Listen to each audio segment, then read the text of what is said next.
Today we are in Copenhagen, and I am on the street interviewing real Copenhageners, trying to find out what really is the secret behind Copenhagen always ranking as one of the happiest and most livable cities in the world. Come on with me. Copenhagen is always sitting at the top of the charts. Happiest, most livable. The city everyone points to when they talk about how life could be. Teenagers have a lot of issues with alcohol and weed, and also mental problems. I didn't expect the first answer of the day to be about the downside, but that ended up being the tone of the entire day. Every person I talked to shifted the story in a different direction. I spent the whole day talking to Copenhageners about what happiness here really feels like. Not the rankings, not the blogs, the lived reality. And what I found pretty quickly was simple. Copenhagen doesn't have one story. It has many. What if the happiest place on earth is more complicated than the chart suggests? What are the things that make this city super happy and very livable? From your experience and maybe the little time you spent here, what do you think, what can you see that would make this city like super livable and happy? I think the combination of like a healthy life and like the chill vibes and the nice bars, and also like the weather. It's very healthy. Like yesterday it was snowing and now today the sun is shining. Oh my god, I feel like I'm already depressed. Yeah. This is the Copenhagen that outsiders see. Calm, clean, social, easy. You hear the same words from visitors and newcomers. Cozy, safe, active, warm. So I guess it's becoming a little bit more of a theme than I thought, but a lot of people don't want to be on camera. But just talked to a nice Danish guy, he's 22 years old, and he said that, you know, all these things that you see about, you know, Denmark being the happiest, most livable place in the world, he said the biggest thing for him is he thinks that it's two things. That it's trust, that, you know, you can really trust people around you in the place that you live. And then it's also the fact that you're allowed to have your own opinion and kind of allowed to do what you want and have some sort of free will. So a sense of freedom and trust. And I think that those are very valid points and kind of an interesting perspective. This is the side of the city that earns the rankings. Trust is normal. The systems work. You can move through your life without looking over your shoulder. Everything early in the day pointed in the same direction. Then things shifted. So I just had the most interesting conversation. Was walking and talking to a guy around the lakes. He didn't want to be on camera, but from the conversation it was quite interesting. I felt some, you know, kind of some similarities in myself. Then I heard the 3-year perspective. Long enough for the honeymoon phase to fade. Politics, weather, bureaucracy, healthcare that's technically universal, but confusing if you didn't grow up in this system. A pattern started to show up. Visitors see charm. Newcomers feel promise. People a few years in start to feel reality. So I just had another super interesting conversation. I would just happen kind of spur of the moment, didn't get the chance to get the camera out, but went into a hat shop and started talking to the guy working there, and he seemed like he would have an interesting opinion. So I asked him, you know, what is the, you know, do you believe all this hype around, you know, happiness? The hat shop owner summed it up in his own way. Everyone has their angle. Everyone builds their own version of happiness. But he still felt content, secure. All right, we are here with Klaus. Klaus, I have a question for you. Always see in the news, on the internet, how Copenhagen is the most livable, happiest city in the world, always one of them. Do you believe it? Why or why not? I think there are like 3 months every year that it is a really nice place to be, and that's called June, July, and August. The rest of it is like this. It's like this. I don't know why we are. Yeah.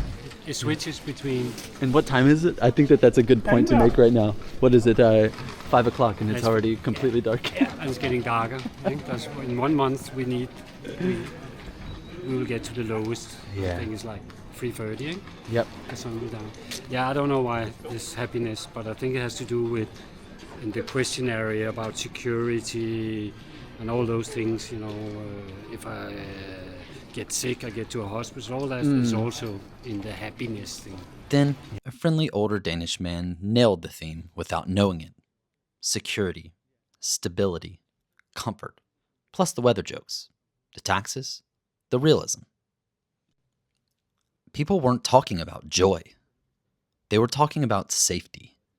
By this point, the pattern was impossible to ignore. And if you're into this kind of honest, on-the-ground storytelling, consider subscribing. It helps me keep making videos that go deeper than the surface. Hey y'all, we're here with Christian. Hey, what's so, up? I've got a question for you. Yeah. I stopped him, I saw his bike, and I love the resto mod bikes myself, so I had to ask him the question. So you always see how Copenhagen gets this review of being the happiest, one of the most livable cities in the world. Do you agree with that? And what are the the reasons you really see that maybe being true or not true? I think in Copenhagen, or maybe in Denmark in general, you don't have to fight so much to stay afloat, or it's pretty easy to get covered. Okay. You don't have to fight so much to make ends meet. I think it makes more mild people. Okay. Yeah. Okay. And then Copenhagen's definitely most livable city. You just Sure. leisure-wise, the summer swimming in the harbor, or the parks, being able to transport yourself For so sure. easily by bike, Yeah. makes a lot of things more worthwhile, I think. A guy named Christian brought the most balanced take of the day. Good income, good systems, good stability, but not a fairy tale, just a solid foundation with trade-offs. Then there was Zaram, an Australian guy who moved here 4 months ago because he literally saw Copenhagen ranked as one of the happiest and most livable places in the world and wanted to live inside that idea. All right, we're back. Everybody meet Zaram. Hey, how's it going? So, Zaram, as you can hear in the accent, is Aussie. It was super funny. We ran into each other in the U.S. Embassy. The Burger King here in Norport Station, and it's so funny. We sat down at the same table and then just started talking.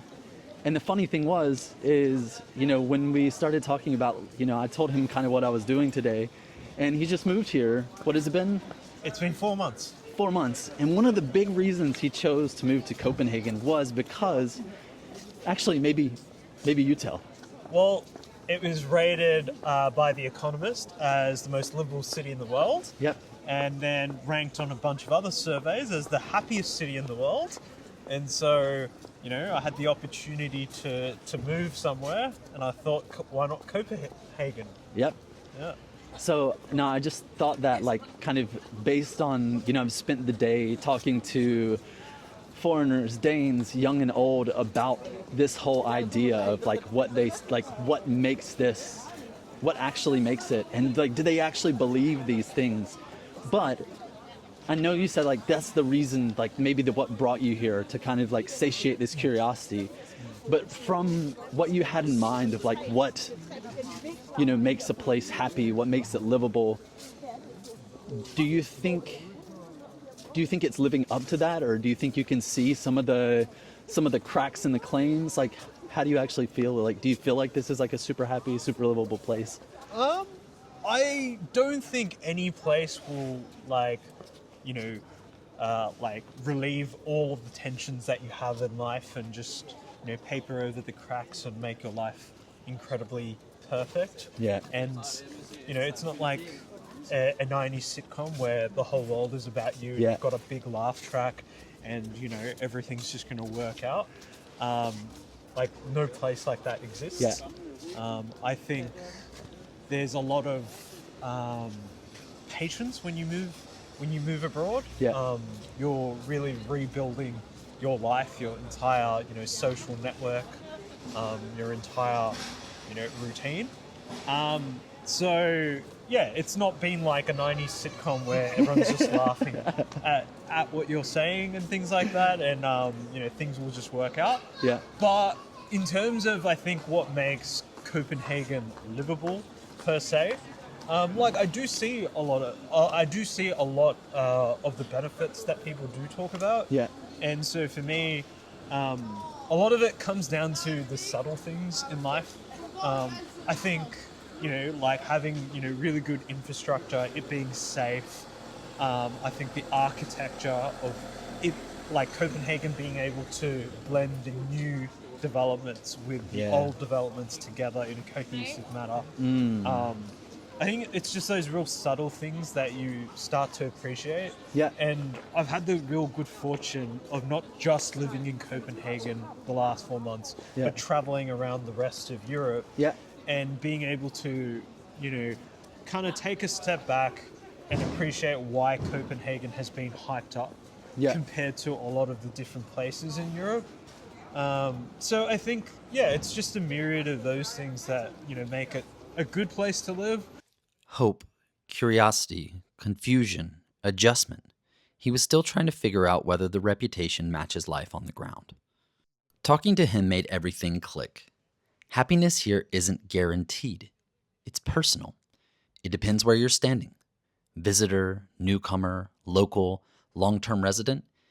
Everyone lives a different truth inside the same city. So, is Copenhagen the happiest city in the world? Maybe, but not in the way we imagine. It's not a city that hands you joy. It's a city that gives you the ingredients for a secure life, and what you build with that is up to you. If you want to see where this goes next, I'm making a video where I try to live the most Danish day possible based on everything I learned today. Hit subscribe so you don't miss it.